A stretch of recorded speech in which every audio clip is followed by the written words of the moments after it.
Bienvenue à toutes et à tous sur ma chaîne Inspirer Respirer dans le programme Pause Café. Je m'appelle Lunia, je suis artiste lyrique, musicienne, professeure de chant et coach pour la respiration profonde consciente.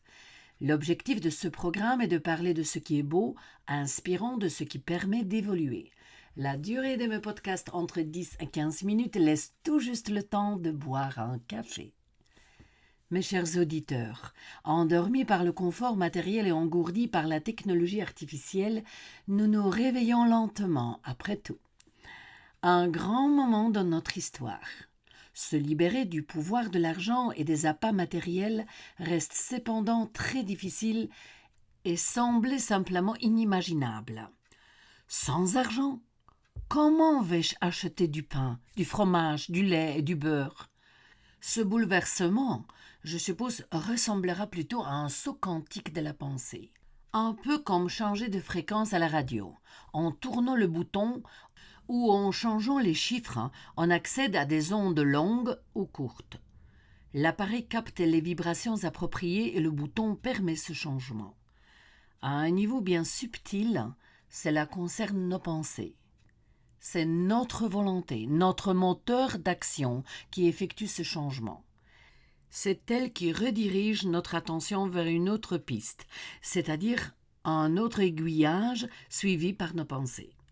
Lorsque nous diffusons sur une onde matricielle dirigée vers le monde extérieur, nous utilisons les mots appropriés, reconnaissables par notre intellect. Par contre, lorsque, par la force de notre volonté, nous modifions notre attention en dirigeant nos pensées vers notre intérieur, un langage différent apparaît. C'est le langage du cœur, de l'intuition, mais notre intellect ne le comprend pas. Alors, dans un espace matriciel, de mots tels que courage, responsabilité, conscience provoquent souvent le rire et la moquerie. On ne s'occupe plus de ces termes archaïques. Nous assumons dès lors une responsabilité de groupe, ce qui veut dire que personne n'est responsable. D'autre part, si nous renvoyons notre attention à l'intérieur de nous, les pensées suivront la même direction et celles-ci changeront immédiatement. Ce qui auparavant n'avait aucune valeur prend désormais un sens. Conscience, responsabilité et courage seront le sujet de l'émission d'aujourd'hui, intitulée « Comment être fidèle à soi-même ?» Pour être fidèle à soi-même, il faut d'abord savoir à qui l'on est fidèle, c'est-à-dire apprendre à se connaître. Cette démarche est liée à un travail sur soi. Devons-nous alors consacrer un temps précieux à apprendre et à nous connaître ? Je crois que tout dépend de ce que nous attendons de la vie. Il est évident que plus nos attentes sont élevées, plus nos exigences et donc nos besoins sont importants. Dans pareille situation, cela vaut la peine d'élever notre conscience et par conséquent aussi notre responsabilité. Si nous ne le faisons pas, l'ego s'en chargera et prendra le rôle d'un cocher qui, comme d'habitude, nous mènera à des égarements. Alors, le choix nous incombe. Allons-nous utiliser notre libre arbitre ? Quelqu'un a dit que le libre arbitre ne représente pas tout à fait ce que nous pensons. Il a dessiné un navire voguant d'une rive à l'autre. Ces rives pourraient être l'Europe et l'Amérique, mais pourraient aussi concerner la vie et la mort, c'est-à-dire le chemin de la naissance à la mort, et vice-versa. Comme nous pouvons le voir, les bords sont définis. Le libre arbitre, en revanche, se jouerait sur le navire. Soit nous prenons le rôle d'un capitaine actif ou celui d'un passager passif.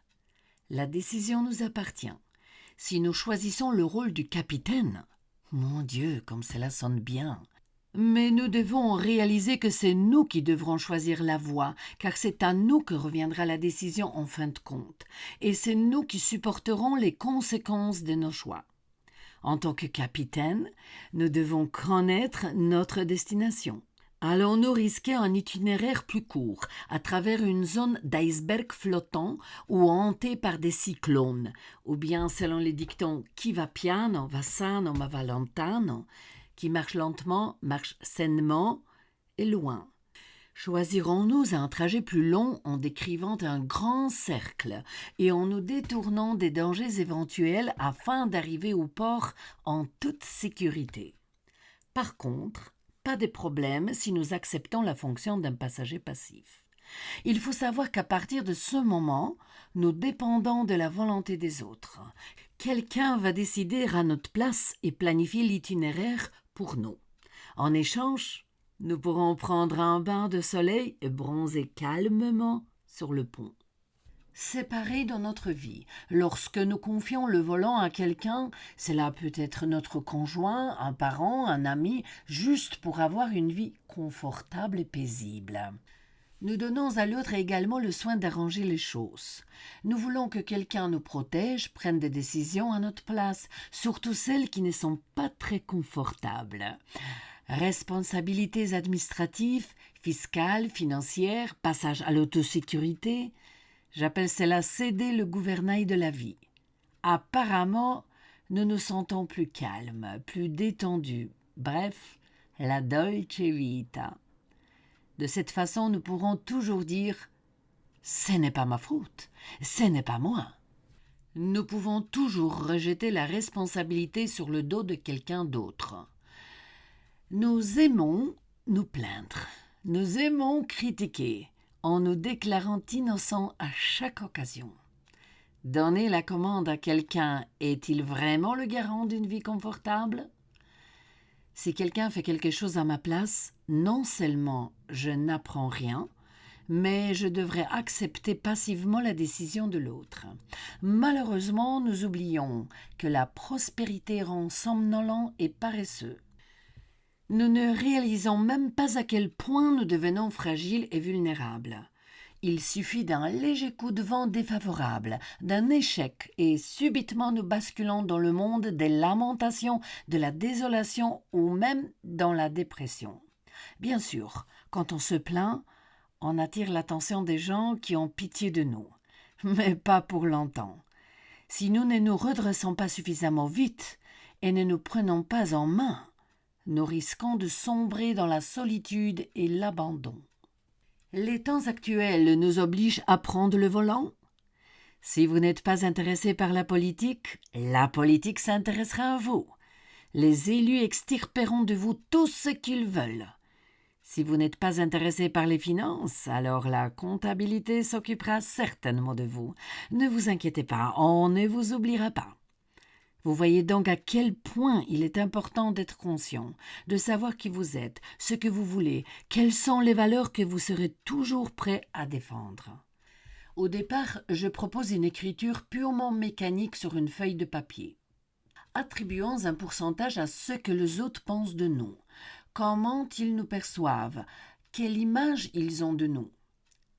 Passons ces opinions par les tamis et les sédiments que nous obtiendrons de ce filtrage, prenons-le en compte et analysons-le, afin de comprendre à quel point les opinions des autres nous façonnent et nous affectent.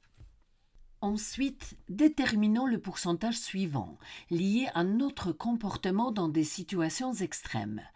Bien sûr, on ne le sait jamais vraiment, tant que l'on n'est pas confronté à de telles circonstances. Alors, le pourcentage restant concerne ce que nous percevons de nous-mêmes. Comment nous nous comportons dans des situations de stress, de conflits, de problèmes, mais aussi comment nous agissons lorsque nous nous sentons bien, quand nous sommes heureux. Sommes-nous capables de profiter des opportunités favorables? Succombons-nous facilement aux opinions des autres ou à leur influence? À quel point leurs actions et leurs paroles nous impactent-elles? Imitons-nous facilement les autres personnes en oubliant notre personnalité? Avons-nous le courage d'être nous-mêmes? Rappelons-nous qu'en écrivant nos pensées sur un bout de papier, nous les matérialisons, ce qui facilite une meilleure perception et compréhension. Ce que tu as écrit aujourd'hui, tu pourras le relire demain, après-demain, tous les jours, aussi longtemps que tu en as besoin. Ne te précipite pas. Le stress est ton ennemi. Observe la forme que prend ton écrit. Souhaites-tu le modifier ou compléter quelque chose en ajoutant des informations supplémentaires? Laisse cet écrit prendre un goût, comme un plat que l'on macère lentement. Ou, si tu préfères, laisse-le mijoter dans la casserole comme un aliment, changeant de couleur, de saveur, de structure. C'est un travail sur soi-même. Petit à petit, la perception que nous avons de nous-mêmes va se transformer. D'autres envies, d'autres résolutions, de nouveaux besoins vont naître, émanant de notre intérieur. Peut-être nos propres affirmations apparaîtront-elles en premier lieu, en harmonie avec la personne que nous sommes vraiment, et pas les formules inventées et dictées par quelqu'un. De cette façon, nos propres valeurs se cristalliseront. Le besoin d'être fidèle à nos décisions apparaîtra. Connaissons-nous les valeurs les plus importantes pour nous, celles que nous défendrons toujours courageusement? Savons-nous ce que nous craignons le plus? Peut-être s'agit-il de projets non réussis, de la moquerie des autres, du qu'en dira-t-on? Parfois, nous redoutons même notre propre succès. On peut dire que nous avons peur de notre propre force. En même temps, nous envions les autres pour leur succès. Il faut savoir que le succès transforme souvent la vie. Nous sommes sur un piédestal, tout le monde nous regarde, rien n'échappe à l'attention des autres. Voulons-nous vraiment cela? En règle générale, nous voyons les réalisations d'autrui. Nous envions sa renommée, son argent, sa belle maison, sa voiture. Nous jalousons sa réussite. Ce que nous ne voulons pas voir, c'est le chemin du succès de la personne, qui est très souvent parsemé d'épines. Rappelez-vous qu'il y a une grande différence entre « je veux » et « je voudrais ». Quand j'ai dit « je voudrais », j'ai mis un doute dans mon désir.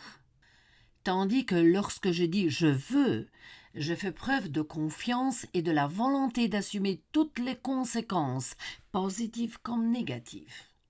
Un autre élément important est la lutte au niveau mental et parfois spirituel. Dans notre culture chrétienne, on cultive un sentiment de culpabilité dès la naissance.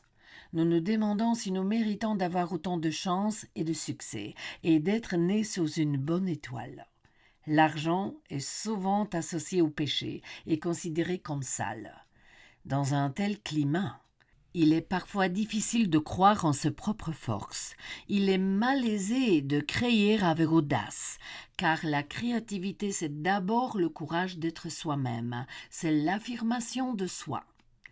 La vraie créativité n'est pas un patchwork d'idées empruntées, mais une communication intime avec soi-même. Alors, n'essayons pas d'être quelqu'un, il suffit que nous soyons nous-mêmes, tels que nous sommes, avec ce côté unique et exceptionnel, propre à chacun de nous. N'essayons pas d'être très poli, très gentil, très bon. Il suffit juste d'être bon, gentil, poli. Le mot « très » n'est plus nécessaire. Cela ressemble à un café trop sucré.